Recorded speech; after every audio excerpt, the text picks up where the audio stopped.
दुख शोक परित्राणम हरिरित्यक्षरद्वयम् नैमिषे निमिष क्षेत्रे ऋषय शौनकादयः सत्रम स्वर्गाय लोकाय सहस्रम सहस्रसममासत। नैमिषे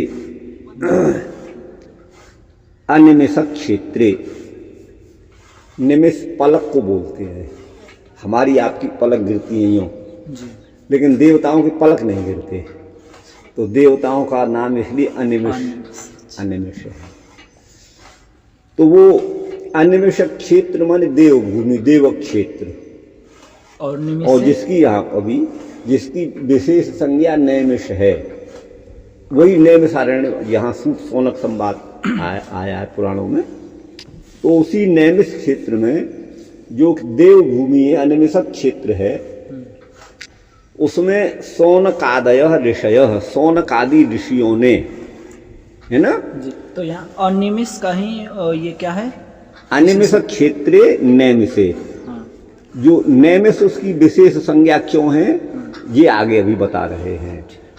चक्र की आपकी मोटरसाइकिल में जो पहिया है ना, तो उसका जो जमीन से टिकता हुआ, जिसे आप रिम ऐसा समझिएगा, उसको नेमी बोलते हैं, ठीक है ना जी।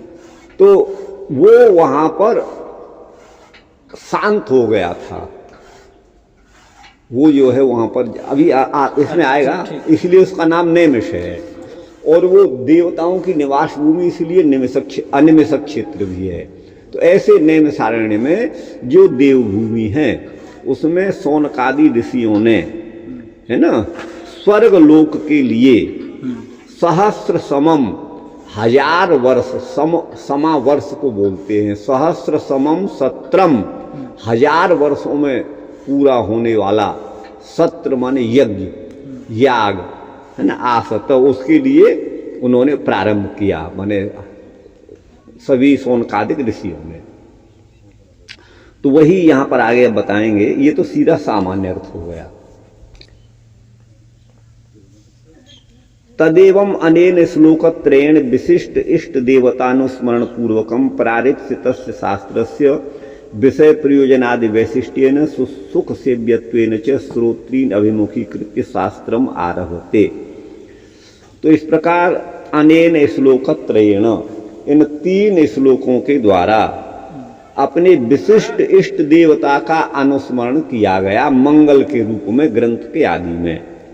तो प्रारिप्सित मान जिसको प्रारंभ किया जा रहा है, ऐसा जो शास्त्र है, भागवत शास्त्र, उसका उसमें क्या विषय का प्रतिपादन है और शास्त्र को अध्ययन का क्या प्रयोजन है, आदि, अर्थात अधिकारी विषय संबंध प्रयोजन आदि पद से ये चारों आ जाते हैं। तो उसी के वैशिष्ट के द्वारा तथा सुख सेव्यत्वेन च, और सुख पूर्वक आनंद पूर्वक इसका सेवन किया जा सकता है, ये दुख साध्य नहीं है। इस प्रकार श्रोताओं को अभिमुख करके, श्रोताओं को इस भागवत शास्त्र के श्रवण आदि के लिए प्रवृत्त करके अब शास्त्र का आरंभ करते हैं। नैमिष इति, इसको, इस क्षेत्र को नैमिष क्यों कहा? नैमिषारण्य को, अरण्य तो वन को कहते हैं जी। तो वहां वन था, जंगल था, इसलिए वो नैमिष के साथ अरण्य जुड़ गया, तो नैमिषारण्य। ब्रह्मणा विसृष्टस्य मनोमयस्य चक्रस्य, ब्रह्मा जी के द्वारा छोड़ा गया मनोमय एक चक्र था, उस चक्र की नेमी यहाँ पर सीर्यते माने कुंठित हो गई थी, यहाँ पर आकर वो कुंठित हो गई, माने जो काटने की क्षमता जिसमें थी वो नष्ट हो गई, वो कुंठित हो गई।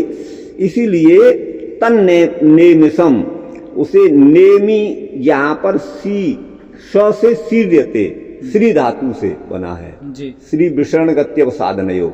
तो जो वह चक्र की नेमी जो ब्रह्मा जी के द्वारा मनोमय चक्र प्रेषित किया गया था, उसकी नेमी यहाँ पर कुंठित हो गई, उसे कहेंगे नेमिषम।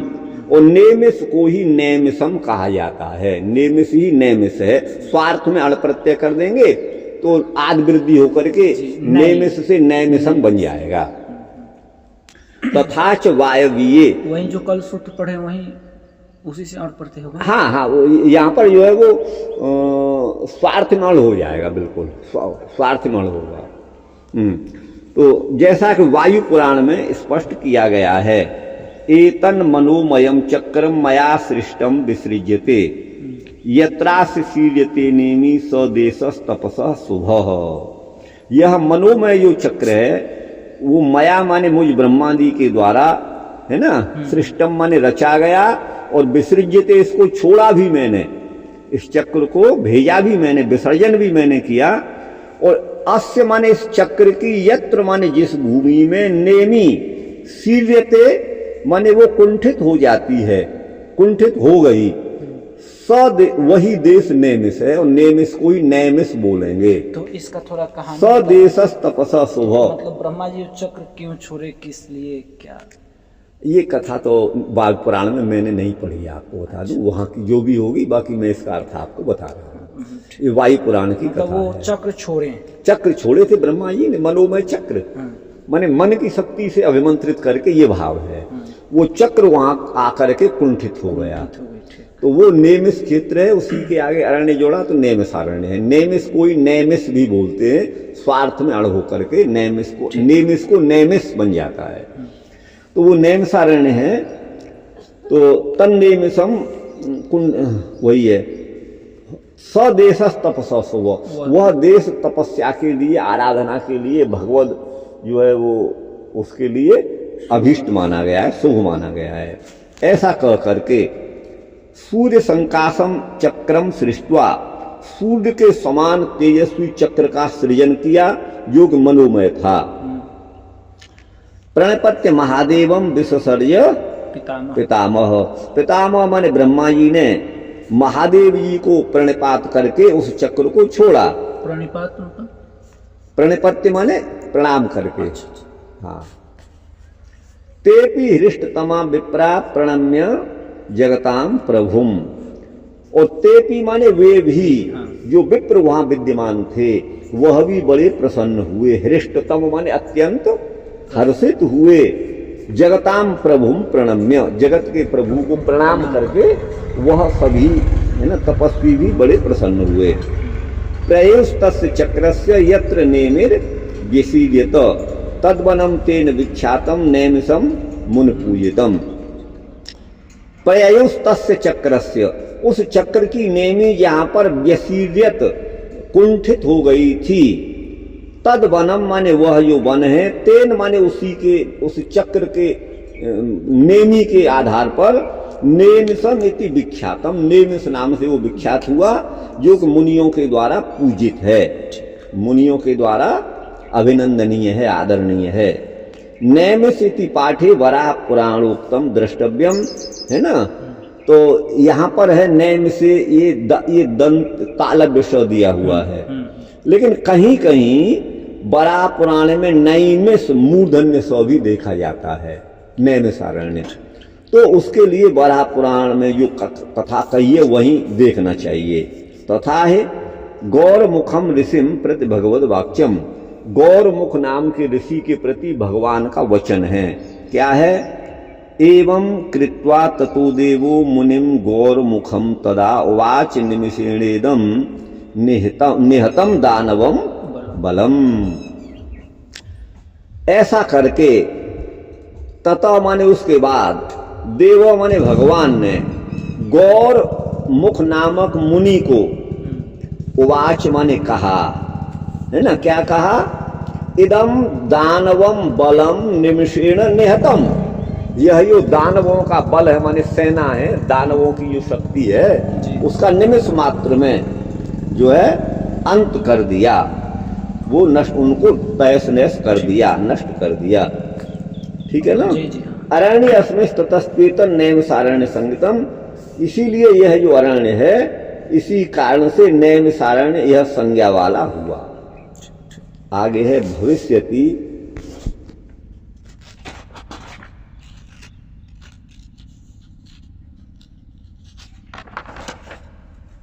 हाँ, भविष्यति यथार्थम वही ब्राह्मणानाम विशेषकम, जो यह क्षेत्र के बारे में जैसा है वह वैसा ही यथार्थ है, और विशेष रूप से ब्राह्मणों के लिए। अनिमिषः श्री विष्णु अलुप्त दृष्टित्वात् तस्य क्षेत्रे। अच्छा, नैमिष आरण्य में या मूर्धन्य श है ना, तो उसका अर्थ करते हैं अनिमिष। अनिमिष का अर्थ है श्री विष्णु। अनिमिष माने श्री विष्णु, अर्थात अलुप्त दृष्टित्वात्, उनकी दृष्टि कभी लुप्त नहीं होती। हम तो पलक झपते हैं तो एक क्षण के लिए आगे की नजर, आगे दिखना बंद हो जाता है, लेकिन भगवान जो अलुप्त दृष्टि है, इसलिए वही अनिमिष हैं। ठीक है ना। अलुप्त दृष्टित्वात् तस्य क्षेत्र, उस क्षेत्र में। तथा चात्रैव शौनकादि वचनम, इस विषय में शौनकादि का वचन भी है। क्या? क्षेत्रेस्मिन् वैष्णवे वयम, यह वैष्णवों का क्षेत्र है, इसमें वयम माने हम, शौनकादि। स्वः स्वर्गे गीयते इति स्वर्गायो हरि। देखिए, स्वर्ग में जिनका गुणगान होता है वो स्वर्गाय का अर्थ है हरि। तो वहां अर्थ किया था स्वर्गाय लोकाय, स्वर्ग लोक के लिए। लोक शब्द आया था ना। जी हाँ, लोकाय। तो वही स्वर्गाय लोकाय सहस्र समम आसत। तो इसलिए स्वर्ग का अर्थ मैंने स्वर्ग लोक किया था, लेकिन यहाँ स्वर्गाय को ये चतुर्थ्यंत न ले करके ये स्वर्गाय को प्रथमांत ले रहे हैं। वो कैसे बना, तो इस बात को यहाँ बता रहे हैं। एक यहाँ से, हाँ, क्या? स्वर्गे, स्व माने स्वर्गे, ठीक है ना। गीयते इति स्वर्गाय हरि, स्वर्ग में जिसका गुणगान होता है, गई धातु से। स्वर्गायत है तो स्वर से स्वर्ग हो गया। हाँ, गाय का मतलब ये। हाँ, स्वर्ग में जिनको गाया जाता है, जिनका गुणगान किया जाता है, वो स्वर्गाय माने हरि हो गए। और सैव लोको, अर्थात हरि ही लोक माने भक्तों के निवास स्थान है। तस्मै तत्प्राप्त है। तो यहाँ ये अर्थ उन्होंने जो स्वर्ग लोक जो देवताओं का है वो अर्थ लो करके अर्थ ये हो गया स्वर्गाय लोकाय। लोक भगवान को इसीलिए कहा गया कि भक्तजनों का निवास स्थल है, वो भगवान उन्हीं में निवास करते हैं। और स्वर्गाय ये प्रथमांत पद, चतुर्थ्यंत न समझना इस व्याख्यान की दृष्टि से। तो स्वर्ग में जिनका गुणगान होता है, ऐसे स्वर्गाय जो हरि है ना, जो अपने भक्तों के लोक माने निवास स्थान है, ठीक है ना, उनकी प्राप्ति के लिए उन्होंने यज्ञ किया था, ये भाव है।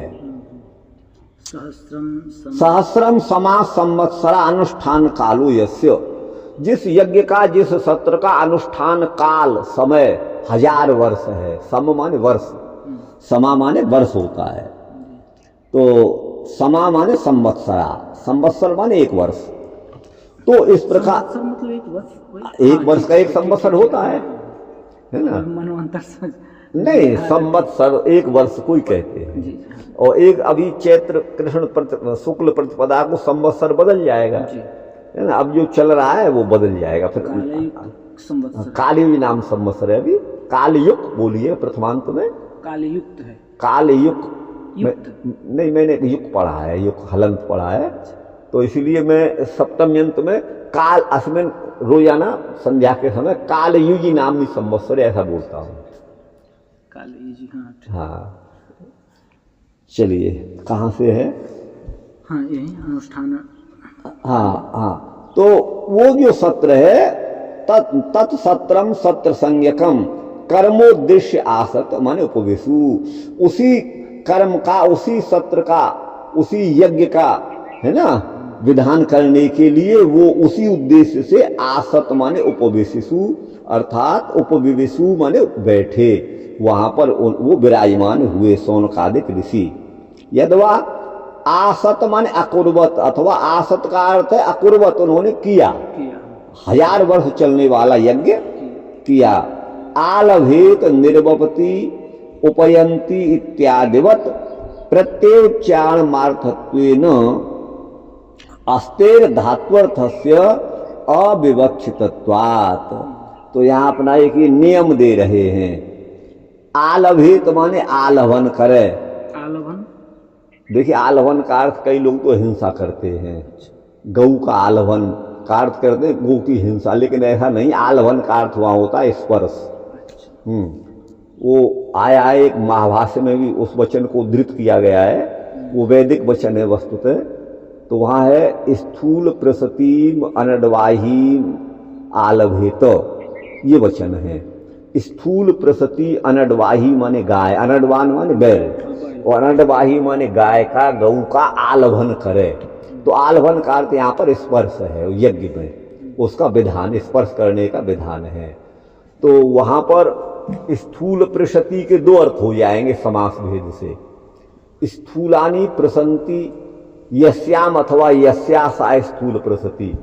जिस गाय के शरीर पर स्थूल माने मोटे मोटे चकत्ते हैं, कई बार आपने देखा होगा काली गाय उस पर सफेद सफेद चकत्ते होते हैं, या सफेद गाय पर आपने काले काले वो धब्बे देखे होंगे ना चकत्ते, उसको चकत्ते बोलते हैं।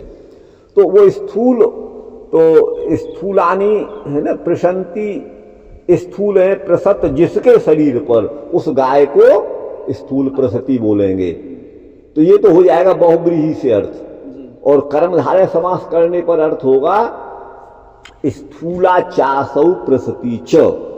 गाय अपने शरीर से स्थूल भी हो, मोटी भी हो, और प्रसति माने बिंदुमती भी हो, उस पर चकत्ते भी हो, बिंदु भी हो, है ना। गाय मोटी होनी चाहिए, चकत्ते भले छोटे हो, ये अर्थ उससे हो जाएगा कर्मधारय से। बहुब्रीहि से चकत्ते मोटे ही होने चाहिए, लेकिन गाय भले दुबली हो या कैसी भी हो, ये अर्थ होता है।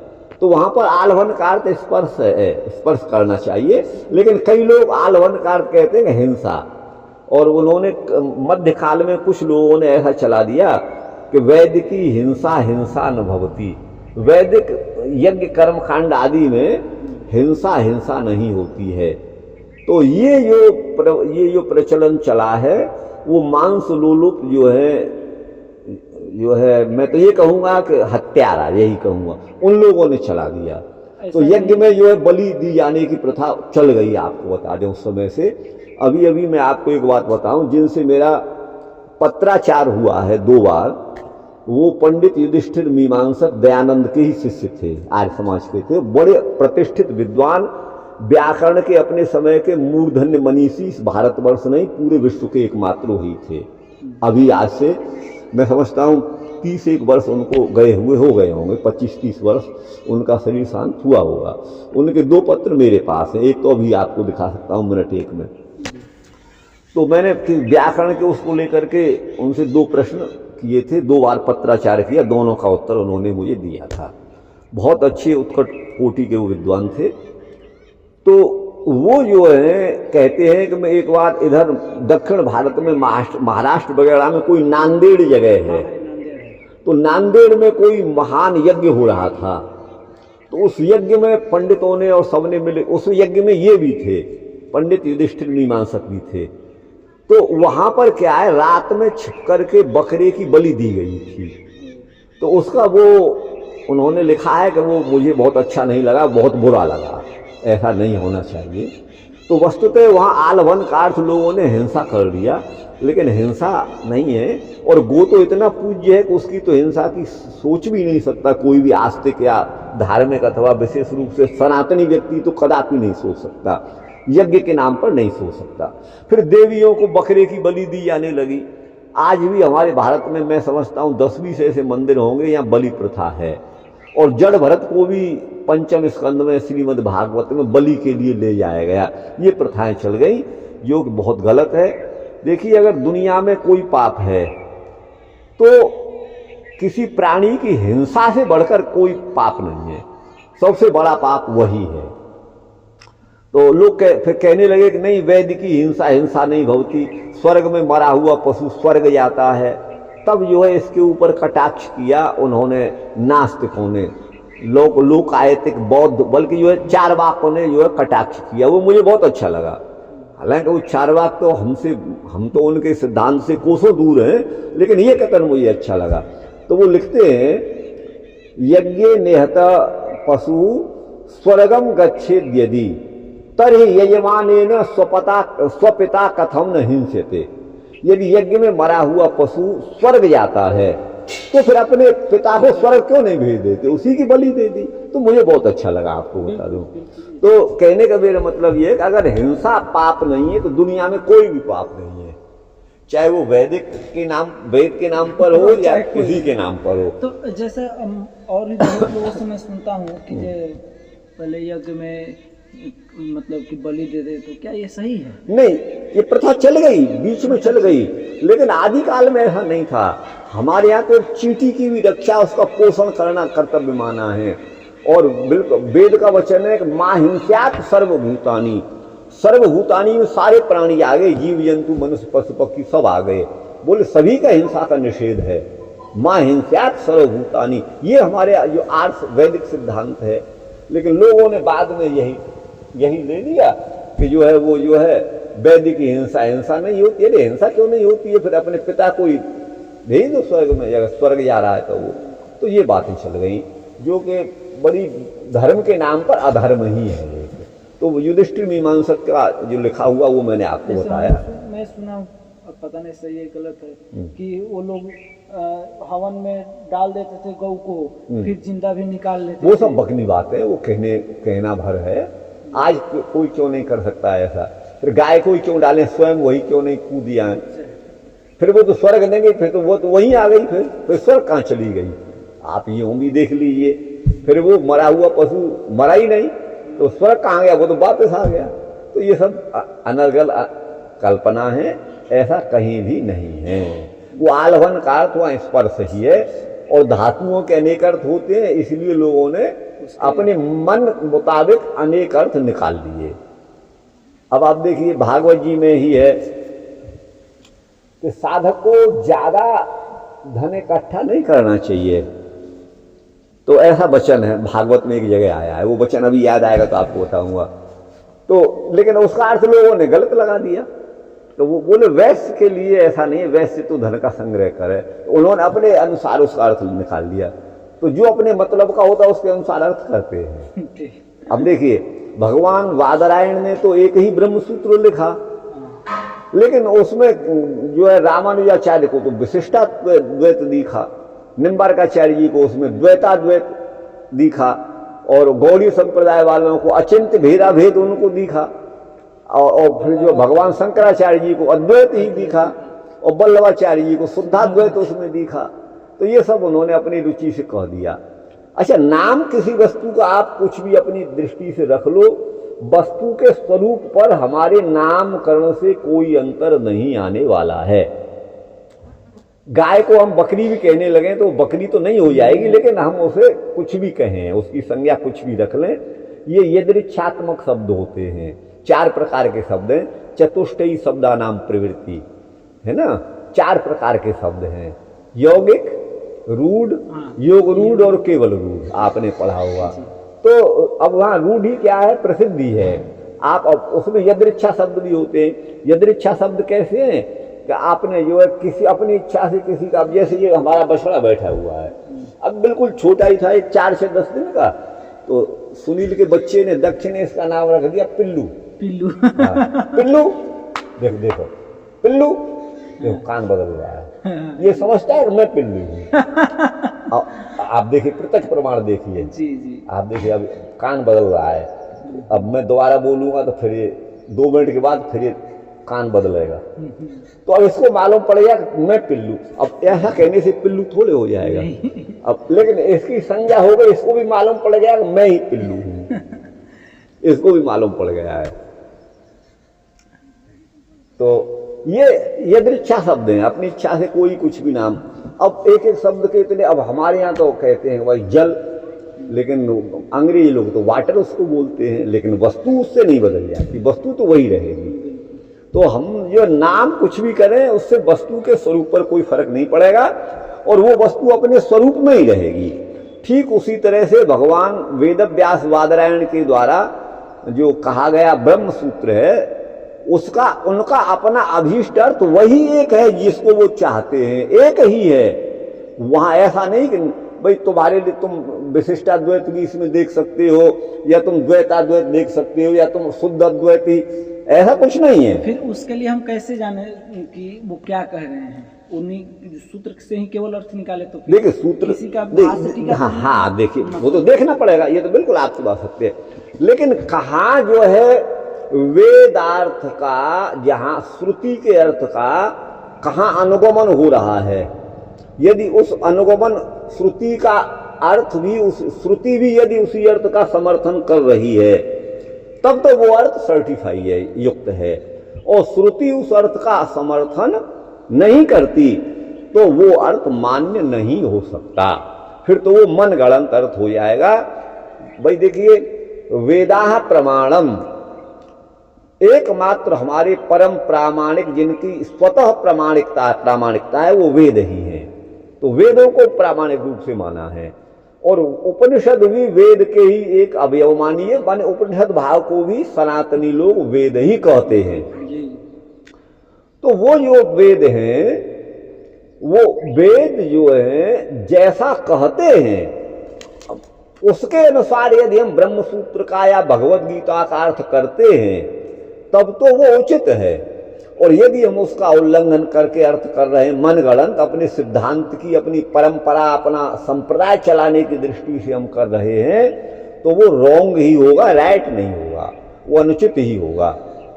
हम भले प्रसन्न हो लें कि हमने इसका भाष्य कर दिया, हम ये हैं, लेकिन वो वेद व्यास जी को वो सभी सिद्धांत तो वहाँ दृष्टि में नहीं थे। आपको जितने भी आचार्य लोग भाष्य लिखे उनमें सबसे अच्छा किनका लगता है? देखिए, मुझे तो जो लगा है, एक शब्द द्वैताद्वैत जो शब्द आया है उसको भगवान शंकराचार्य जी ने भी द्वैत भी माना है, अद्वैत भी माना है।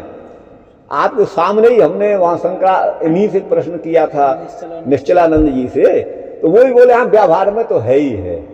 और व्यवहार जगत को भी आज शंकराचार्य ब्रह्मसूत्र के भाष्य में एक जगह परमार्थ कहते हैं। जो व्यवहार है, जिसको व्यावहारिक सत्ता वो कहते हैं, उसको परमार्थ सत्ता कहा है उन्होंने। तो यही परम अर्थ सत्ता है, आपको बता दें। और अब यहाँ पर ये हमारा आपका जो जैसे व्यवहार हो रहा है, पठन पाठन हो रहा है, तो ये परमार्थ का मतलब है ये सत्य में हो रहा है, ये झूठा नहीं है। और उस दृष्टि से आप भले मिथ्या कह दें, या मिथ्या का अर्थ नश्वर लिया गया है, तो संसार के नश्वर होने की दृष्टि से हमारे आचार्यों ने उसे मिथ्या कह दिया। मिथ्या का अर्थ ये नहीं कि तो संसार है ही नहीं, संसार है, संसार है। क्यों? इसकी सत्ता का हम प्रत्यक्ष अनुभव कर रहे हैं। और जो जगत मिथ्या कहा, वह मिथ्या का अर्थ इतना ही है कि ये नश्वर है। मिथ्या का अर्थ वहां पर है ही नहीं, जगत झूठा है। तो ऐसा मानेंगे तब तो ब्रह्म सूत्र का प्रारंभ यहीं से हुआ है, जन्माद्यस्य यतः 1-1-2। तो माने भगवान ही इस जगत की सृष्टि के रचने वाले हैं, पोषण करने वाले और संहार करने वाले भी भगवान ही हैं। तो यहाँ पर भगवान का कार्य ही मिथ्या हो जाएगा। भाई मिथ्या कार्य तो हमारे आपके हो सकते हैं, परमात्मा का कार्य मिथ्या नहीं हो सकता। और मिथ्या वस्तु से कोई वस्तु किसी की उपलब्धि नहीं कर सकता। हम बालू में से तेल नहीं निकाल सकते, क्योंकि वहाँ तेल है नहीं। उसमें अगर बालू में हम जो है तेल की संभावना करें तो वो मिथ्या है, वो वास्तव में वहाँ है नहीं है। लेकिन इस रूप में हम कहें कि जगत है ही नहीं, ये तो गलत बात है। जगत झूठा है, तो झूठा है तो भगवान क्या झूठे कार्य करने के लिए जगत को बनाते हैं? तो इसलिए जगत परम सत्य है, ये वास्तविक है। और इस जगत में प्राणियों के द्वारा किए जाने वाले शुभ और अशुभ कर्मों का हमें शुभ और अशुभ परिणाम भोगना पड़ता है। कर्म जो है वो पीछा नहीं छोड़ते, ये चाहे हजारों हमारे जन्म बीत जाएं, कर्म व्यक्ति का, करने वाले का अनुगमन करता है। एक बहुत सुंदर श्लोक मैं आपको बता रहा हूं महाभारत का। यथा धेनु सहस्रेषु वत्सो विंदति मातरम, जिस प्रकार से हजारों गायें हों और उसमें से एक बछड़े को आप छोड़ दो तो अपनी मां को खोज करके उसी के नीचे दूध पीने लगेगा, उसी प्रकार से व्यक्ति के द्वारा जन्म जन्मांतर में एवं जन्मांतरम कर्म कर्तारम अनुगच्छति, जन्म जन्मांतर में किए गए हम जीवात्माओं के द्वारा जो कर्म है वो कर्ता को ही प्राप्त होते हैं, दूसरे को नहीं होते हैं। जो करता है वही भोगता है और जो भोगता है वही करता है। इनका विचलन, इस सिद्धांत का विचलन नहीं किया जा सकता। तो इसलिए ये जगत सत्य है, मिथ्या का अर्थ नश्वर यदि हम करते हैं तो ये मान्य है, और मिथ्या का अर्थ जगत है ही नहीं तो ये अर्थ मान्य नहीं है। क्योंकि भगवान का किया हुआ कार्य हो और वो नहीं है, वो झूठा हो, ये नहीं हो सकता। चलिए ये अगला ये प्रकरण फिर बहुत वैसा है। यहीं पे हाँ, आलभेत माने निर्वपति, उपयंती इत्यादिवत। निर्वपति आलभेत का अर्थ किया निर्वपति, और निर्वपति का अर्थ किया उपयंती माने उसके पास जाना, है ना। इत्यादिवत प्रत्ययोच्चारण मात्रार्थत्वेन, प्रत्यय के उच्चारण मात्र से, है ना, अस्तेर धात्वर्थस्य अविवक्षितत्वात्, अस धातु का अर्थ अविवक्षित हो जाता है, ऐसा ये कह रहे हैं। तो सहस्र समम आसत का अर्थ कर रहे हैं। आसत में जो है उपसर्ग की वजह से वो जो है अर्थ ऐसा हो जाता है, अर्थात उन लोगों ने वो बैठे, उपविवेशु माने बैठे, अथवा आसत माने अकुर्वत, उन्होंने किया, ये अर्थ बदल गया प्रत्यय के द्वारा, वो उस जो है माने उपसर्ग के द्वारा ये अर्थ बदल गया आसत। चलिए अब इसका वो चलते हैं। ये प्रारंभ कर दिया आपने जी। कहाँ से है? यहीं से बंशीधर, ठीक है। भागवतारंभे पुनर्मंगलम आचरति ओमिति। भागवत के प्रारंभ में पुनः मंगलाचरण करते हैं ओम इस शब्द के द्वारा। ओंकारश्चाथ शब्दश्च द्वावेतौ ब्रह्मण पुरा कंठम भित्वा विनिर्यातौ तेन मांगल कावभू। कहते हैं कि ओंकार और अथ ये दोनों शब्द, द्वौ एतौ शब्दौ, ये दोनों ही शब्द जो हैं पुरा माने पूर्व काल में, सृष्टि के आदि में ब्रह्मा जी के कंठ का भेदन करके निर्गत हुए। तेन माने इसलिए मांगलिका वो, ये दोनों ही मांगलिक हैं, ओम शब्द भी और अथ शब्द भी। ननु कंठ भेदनाद कुतो मांगलिकत्वमिति चिन्ह। बोले ब्रह्मा जी के कंठ का भेदन करके ओम और अथ ये दोनों शब्द निर्गत हुए, तो मांगलिक कैसे हो गए? तो बोले ऐसी शंका नहीं करनी चाहिए। महताम दूषणम भूषणम, महापुरुषों का जो दूषण है वो भी भूषण बन जाता है। जैसे इति न्यायेन नीलकंठवत, भगवान शंकर के गले में जो विष है वो उनका दूषण होते हुए भी, विष दूषण है, दूषण होते हुए भी भूषण बन गया। इसलिए ये दोनों शब्द जो है मांगलिक हैं इस न्याय से। किंच शास्त्रस्य अस्य प्रणवार्थ विवृत्ति रूपत्वम च सूचयति। यह जो शास्त्र भागवत शास्त्र है वह प्रणव माने ओम, ओंकार के अर्थ का ही निरूपण करने वाला है, ये सूचना भी मिलती है। नैमिषिति निरुक्तौ प्रमाण माह, नैमिष की निरुक्ति में प्रमाण बोलते हैं क्या?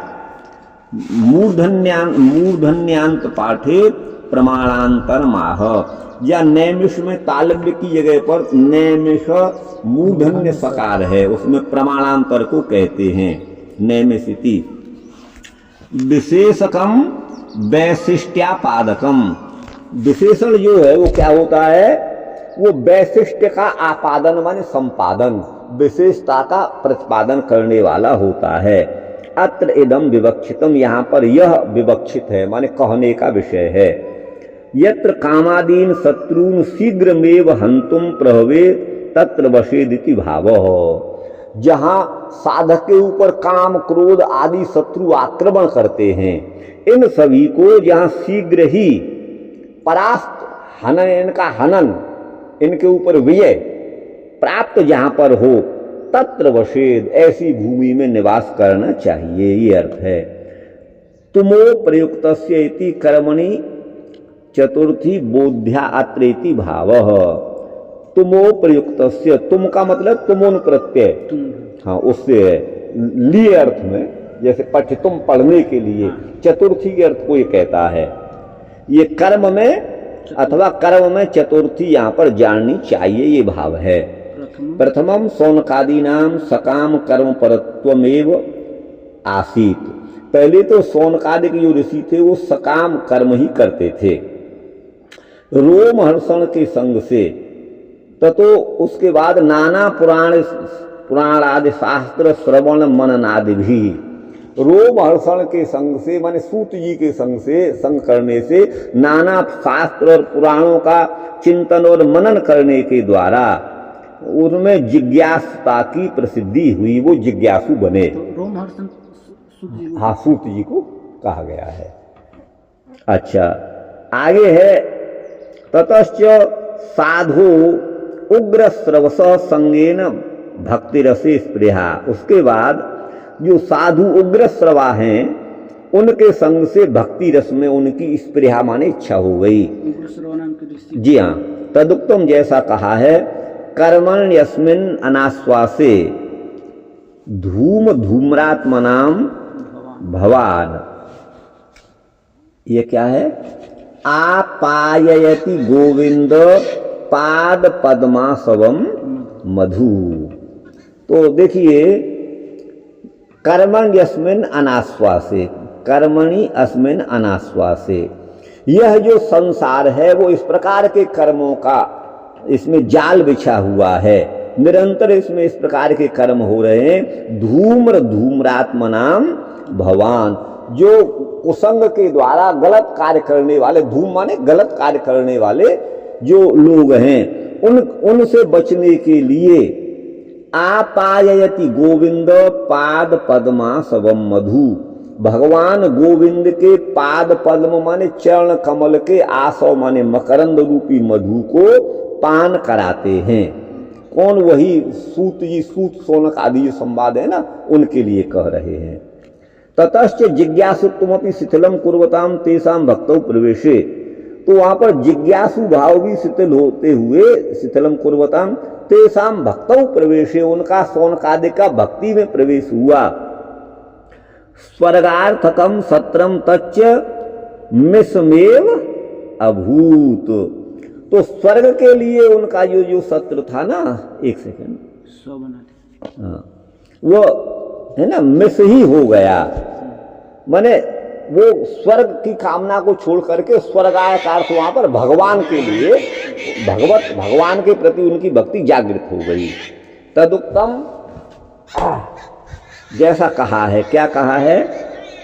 कथायाम सक्षणा हरे, हरि की कथा में सक्षणा माने उत्सव के समान वो मानते थे। क्षण माने एक तो क्षण काल का वाचक भी है, और दूसरा क्षण का अर्थ होता है उत्सव, और क्षणदा रात्रि को भी कहते हैं, क्षणदा क्षपा अमरकोश में, और क्षण माने उत्सव। तो भगवत भक्ति उनके लिए उत्सवमयी हो गई। एतच्च श्री भागवत श्रोत्रिषु तेषु कर्मिषु, इस प्रकार भागवत के श्रोता तेषु कर्मिषु माने उन श्रवण करने वालों में कर्मनिष्ठा व्यवधानेन, कर्मनिष्ठा के व्यवधान से भक्ते प्रभाव द्योतनम, भक्ति के प्रभाव का द्योतन माने प्रकाशन किया है। तथैव माने तथा उस प्रकार श्री भागवत के जो वक्ता हैं, जो कि सुखदेव हैं, श्री भागवत वक्तरी श्री सुखदेवेपि परिनिष्ठितोपि नैर्गुण्ये इत्यादि ब्रह्मनिष्ठा व्यवधानेन इति। जो निर्गुण ब्रह्म में परिनिष्ठित होते हुए भी, जो निर्गुण ब्रह्म की आराधना करते हुए उसी में स्थित होते हुए भी ब्रह्मनिष्ठा व्यवधानेन माने वो सगुण ब्रह्म के उपासक बने, ये भाव है।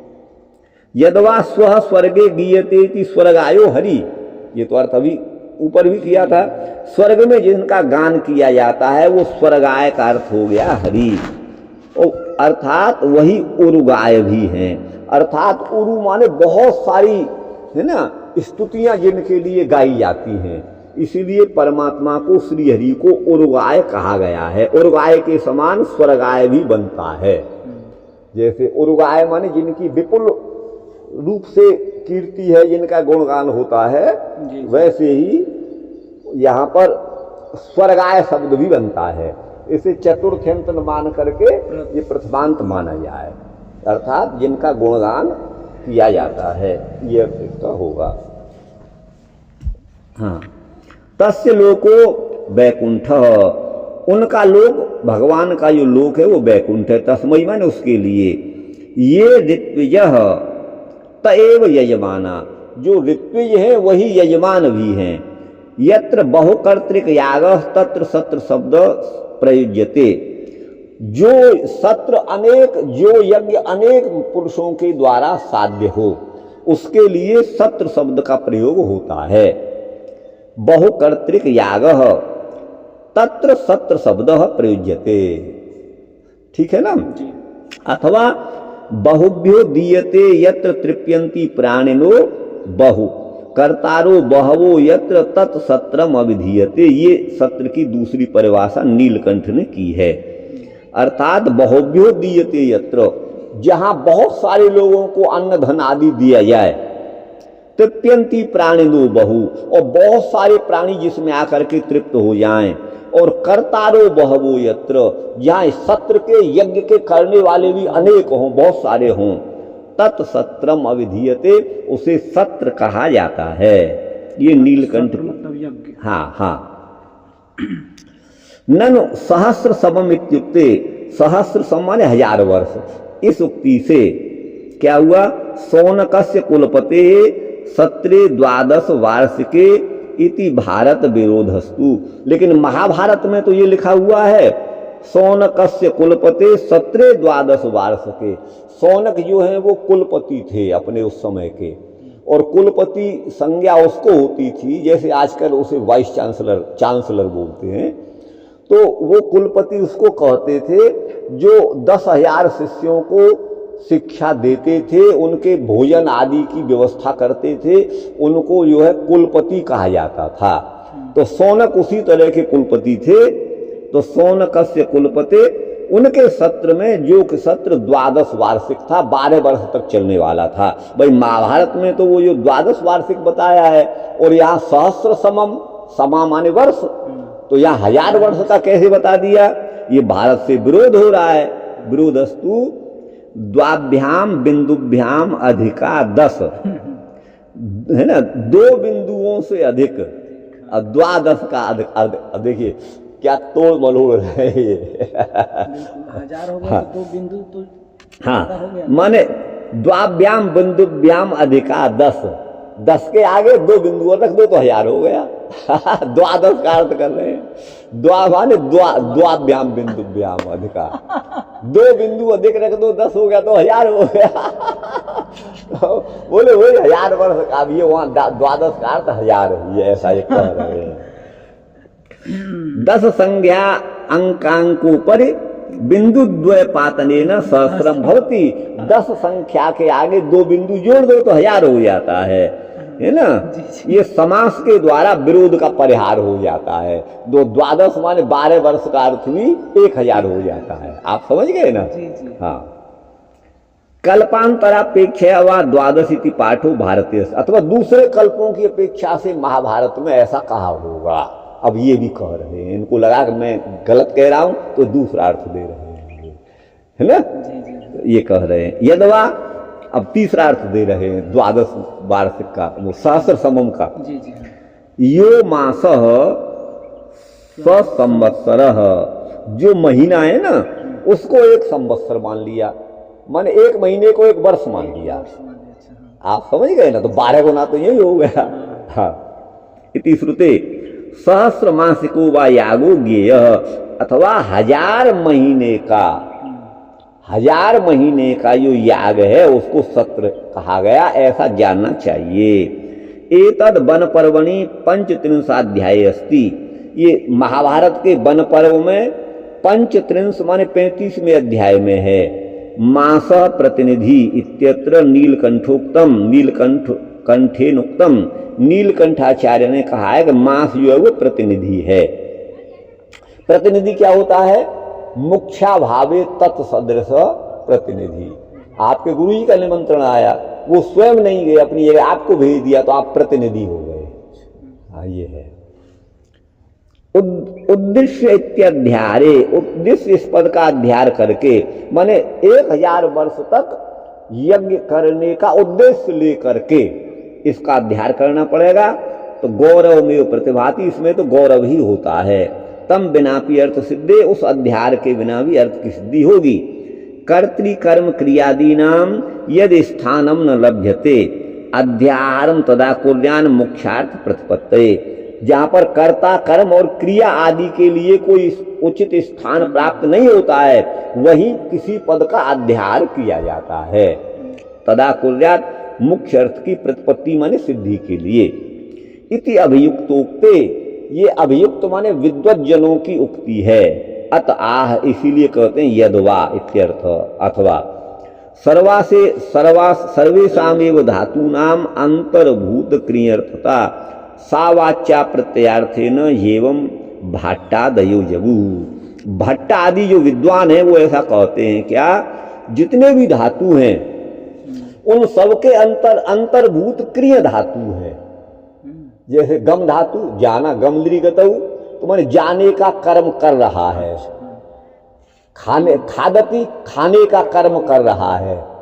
खादनम करोति, गमनम करोति, पठनम करोति, हसनम करोति, रोदनम करोति, है ना, चलनम करोति, इस तरह से अध्यापनम करोति। तो सभी धातुओं में छिपा हुआ है, ऐसा ये कह रहे हैं। क्रिया तथा उसको प्रत्यय के अर्थ से उसको समझना चाहिए। इस प्रकार भट्ट आदि विद्वानों का मत है। इत्युक्ते तत् धात्वर्थ तत्र तत्र न संभवती। उन धातुओं का अर्थ उन अर्थों में नहीं होता जिन अर्थ में वो पढ़े गए हैं। जैसे गमद्री धातु गति अर्थ में पढ़ी गई है, लेकिन कहीं उसका अर्थ अवगम, इसका अर्थ बोध होता है, जानना अर्थ हो जाता है। तो उसी वही भाव है। धातु बिना केवल प्रत्यय उच्चारणम न युज्यते। धातु के बिना केवल प्रत्यय के उच्चारण से अर्थ का बोध नहीं होता। न केवला प्रकृति प्रयोक्तव्या न केवल प्रत्ययश्च, ये व्याकरण का सिद्धांत है। केवल हम प्रकृति का भी प्रयोग नहीं कर सकते और केवल प्रत्यय का भी प्रयोग नहीं कर सकते। राम के आगे सु प्रत्यय नहीं लगाएं, राम ऐसा नहीं कहें तो केवल राम शब्द का प्रयोग भी उचित है, और ये कहें कि सुगच्छति तो भी अर्थबोध नहीं होगा, ये भी अनुचित है। केवल सु से भी नहीं काम चलेगा, केवल प्रातिपदिक राम से भी काम नहीं चलेगा। प्रत्ययस्य तिवादे उच्चारणमेव, ये प्रत्यय लिखा है, प्रत्ययस्य होना चाहिए। प्रत्ययस्य ही तो है, प्रत्ययस्य है, प्रत्ययस्य। अच्छा, एक य और यहाँ होना चाहिए। प्रत्यय, प्रत्ययस्य, ऐसा पढ़िए, ये य है। प्रत्ययस्य तिवादे, अर्थात प्रत्यय जो तिप इत्यादि जो प्रत्यय हैं उनका उच्चारणमेव अर्थ, उच्चारणमेव अर्थ गलत है, उच्चारणमेव अर्थ, मेवार्थ होना चाहिए। उच्चारणमेव अर्थ प्रयोजनम, ये वो के आगे आका डंडा और होगा। उच्चारणमेवार्थ प्रयोजनम, ये और होगा, आप समझ लीजिएगा। यत्र तादृशतया धात्वर्थस्य अविवक्षितत्वात्, उस प्रकार के धातु का अर्थ अविवक्षित होता है। क्रियर्थानुगत कर्तृवाची प्रत्यये न क्रियस्तु समर्प्यते, या क्रियर्थानुगत या क्रिय के अर्थ का, क्रिय धातु का अर्थ अनुगत है, ऐसा जो प्रत्यय कर्ता में किया जाए। क्योंकि प्रत्यय जो उत्पादिक प्रत्यय हैं कर्ता में भी होते हैं, कर्म में भी होते हैं और भाव में भी होते हैं, ये आप समझते हैं। तो वही यहाँ पर कहा, जो कर्तृवाची प्रत्यय होता है उसमें न क्रियर्थस्तु समर्प्यते, क्रिय का अर्थ समर्पित नहीं होता। तथा है माने जो कर्तृवाची उसमें, जैसे गच्छति, राम गच्छति, तो राम जाता है यही अर्थ होगा।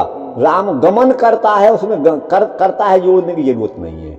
राम जाता है गच्छति से ही बोध हो जाएगा, ये मतलब है।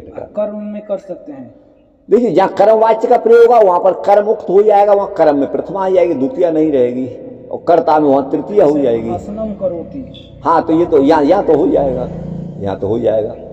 हाँ, तथा है अग्निष्टोमीय पशो आलवनम आलभते अमावास्यायाम पितृभ्य श्राद्धम नृपति अष्ट वर्षाया परिणयनम उपयंती इति। देखिए अब यहाँ पर कहते हैं अग्निष्टोम पशु का आलवन करना चाहिए। अमावस्या तिथि के दिन, अमावास्यायाम, इसमें पहले श्याम के ऊपर जो बिंदु है वो नहीं होना चाहिए। अमावास्यांग यांग लिखा है, पहले बिंदु को हटा दीजिए। हाँ, अमावस्या तिथि के दिन पितरों के निमित्त श्राद्ध करता है। तो अष्टवर्षाया परिणयनम उपयंती, है ना, 8 वर्ष की जो गौ इत्यादि है उसके पास जाता है, माने उसका स्पर्श करता है, इस अर्थ में है। यह आलवते माने कुरुते, निर्वपति, करोति, उपयंती, ये कुर्वत्यर्थो विधेय। यहाँ पर आलवते का अर्थ कुरते है, अथवा निर्वपति, अथवा करोति, अथवा उपयंती, अथवा कुर्वती, यही अर्थ है। इत्यर्थो विधेय। क्रियर्थानुगत प्रत्ययार्थस्यैव कर्तृरूपस्य, क्रिया के अर्थ का अनुगत करने वाला जो प्रत्यय का अर्थ है वो कर्तृरूप से विवक्षा, वह कर्ता की ही विवक्षा होती है। जैसे राम गच्छति हम कहेंगे तो यहाँ पर ती प्रत्यय कर्ता राम के अर्थ में हुआ है, माने राम कर्तृक गमन, ये बोध होगा। न तो धात्वर्थस्य, धात्वर्थ का नहीं। वायव्यम श्वेतम आलभेत अग्नये चरुम निर्वपति प्रतिष्ठन्ति हवा एते य एता रात्रि उपयंती। तो देखिए यहाँ पर वही उपयंती, प्रतिष्ठन्ति, निर्वपति, आलभेत, इन्हीं अर्थों को बता रहे हैं। वायव्यम श्वेत मालभेत, वायव्य भी पशु होते हैं, जैसे भूलोक के पशुओं वैसे वायवी भी पशु होते हैं। पशुस्तांश चक्री वायव्या नारायण्यान ग्राम्याश्च, ऐसा आया है वेद में। तो वायवीय पशुओं का आलभन करना चाहिए जो कि श्वेत वर्ण के हों। अग्नि के लिए चरु निर्वपति माने देता है। अप्रतिष्ठन्ति हवा एते य एता रात्रि उपयंती, वही यहाँ पर प्रतिष्ठन्ति माने ठहरते हैं जो इन रात्रियों में, अब पता नहीं किस प्रसंग में है ये वहां पर, इत्यादि के द्वारा, इत्यादि नाम आदि पदार्थ ग्रह, इन अर्थों का संग्रह होता है। रात्रि सत्राणी सौनकः सर्व विवेक स्यात् इति लीलावत्याम। अच्छा, सत्र का अर्थ रात्रि भी यहाँ पर किया है। तो सौनकः सर्व विवेक स्यात्, सौनक जो है सर्वज्ञ हैं, सब कुछ विवेक उनको है, ये लीलावती में कहा गया है। पता नहीं क्या क्या ये सिद्ध करना चाह रहे हैं। आगे है गुरु भाई यहाँ, सर्वो विवेको यस्य स सर्व विवेक, जिसको समग्र ज्ञान है, जो सर्वज्ञ है उसे सर्व विवेक कहेंगे, वह सौनक है। सर्व विवेकोपि भगवत भक्तानाम एव भवति, समग्र ज्ञान सर्वज्ञता भगवत भक्तों को ही होती है, क्योंकि भगवान भी सर्वव्यापी हैं। सर्वव्यापिनो भगवतो यथार्थेन ज्ञातत्वात्, क्योंकि वो सर्वव्यापी भगवान को यथार्थ रूप से जानते हैं। भगवद भाव रसिको मुँह न वरस आदिर्येषाम ते तथा। देखिए भगवद भाव रसिको, ये कुछ पद यहाँ मिटा हुआ है गुरु भाई, ये एक मिनट, यहाँ शब्द आया है सर्व विवेक शब्द था ना जी, सर्व विवेक। तो भगवद भाव के जो रसिक हैं, रसिको मुँह, न वरह स आदिर्येषाम ते तथा, यहाँ पे कोई शब्द मिटा, हाँ कोई शब्द मिटा हुआ है यहाँ पर। हाँ देखिए ये आ गया, लाइए ये अब आप पढ़ लेंगे। अच्छा, मुनिवर। अच्छा, भगवत भाव के जो रसिक हैं वो मुनिवर हैं, ठीक है ना। भगवत भाव के जो रसिक हैं वही मुनिवर हैं। स आदि ये शाम, वो इनके आदि में है, वो माने सौनक आदि, अथवा सोनकस्य अपत्यम सौनकः, सोनक नामक पुरुष के अथवा ऋषि के जो पुत्र हैं उनको सोनक कहा जाएगा। सोनक का अपत्य सोनक, यह अपत्यार्थ अण प्रत्यय होकर के सुनक से सोनक बन जाएगा। सुनकः सोनको यस्य बहवे च प्रवरो मुनि, ऐसा नवम स्कंद में कहा जाएगा। सुनकस्य अपत्यम सोनकः, अपत्य से केवल पुत्र होगा ना। हाँ, अपत्य से पुत्र होगा, इनके पुत्र हुए, सुनक के पुत्र सोनक। अच्छा हाँ, सौनक जी के पिता का नाम सुनक, ठीक ठीक सीधी सी बात है। ठीक। अभी तो सुनक जो है वो वहाँ इंग्लैंड में वो प्रधानमंत्री थे, भारतीय वंश के थे, अब वो हट गए इस समय, लेकिन अभी कुंभ में शायद आए थे, ऐसा शायद मैंने कहीं आए थे। हाँ सुना था। तो सुनक का वैसे सुनक कुत्ते को भी कहते हैं, लेकिन यहाँ तो सुनक का मतलब कोई ऋषि है, सुनक के पुत्र सौनक हैं। तो यस्य बहुवृच प्रवरो मुनि, जो बहुवृच प्रवर माने अनेक ऋचाओं को, माने सभी ऋचाओं को जानने वाले, उसमें प्रवर माने प्रवीण मुनि हैं जो सौनक नाम से हैं। सुनक को ही सौनक भी यहाँ कहा गया है इसी श्लोक में। ठीक। हाँ सुनक को सौनक, सुनका सौनको, सुनक ही सौनक है, ये अर्थ निकल रहा है। ये 9वें स्कंद में यहाँ पर आया है, कहीं भी आप देख सकते हैं। 9वें स्कंद बक्षमाण। फिर यहाँ पे क्यों कर रहे हैं सुनक से? सुनक के पत्ते को भी सौनक कहेंगे, इसमें क्या बात है, गलत थोड़े है। हाँ हाँ, विजय ध्वजस्तु, लेकिन विजय ध्वज के अनुसार तो कोई नाम है किसी विद्वान का। निमिषा माने ऋषि सेव्य फला, ऋषि जिन फलों का सेवन करते हैं उनको निमिष बोला जाता है, ऐसा विजय ध्वज कहते हैं। नैमिषारण्य की व्याख्या में कर रहे हैं ये। तो विजय ध्वज के अनुसार निमिष उन फलों को कहेंगे जिनका ऋषि लोग सेवन करते हैं, ऋषिजन सेवन करते हैं। ऋषि सेव्य फला निमिषा, और वो वृक्ष विशेष हैं। तेषाम क्षेत्रम, उन वृक्षों का क्षेत्र स्थान यहाँ पर है वो है चित्रकृन निमिषो नेमिर बंजुलो था पुराच्छद इत्यविधानात, ऐसा कहा गया है। चित्रकृत, निमिष, नेमी, बंजुल अथवा और पुराच्छद, ये कहीं कोश आदि का वचन है। निमिष नामना ऋषिणा, निमिष नाम के ऋषि ने, फोन आ रहा है किसी का, देखिए ये निमिष नाम के ऋषि हैं। अच्छा। निमिष नाम नरसिणा, निमिष नाम के ऋषि के द्वारा यत्र तपश्चीर्णम, जहां पर तपस्या की गई है, तन्नैमिषम, निमिष नाम के ऋषि ने जहां तपस्या की है उस क्षेत्र को नैमिष कहा जाता है। तत्र सतः सुजनान त्रायतेति सत्रम, तो सत्रम का अर्थ करते हैं, सत माने सत्पुरुषों को, जो त्रायते माने रक्षा करता है उसे सत्र कहते हैं।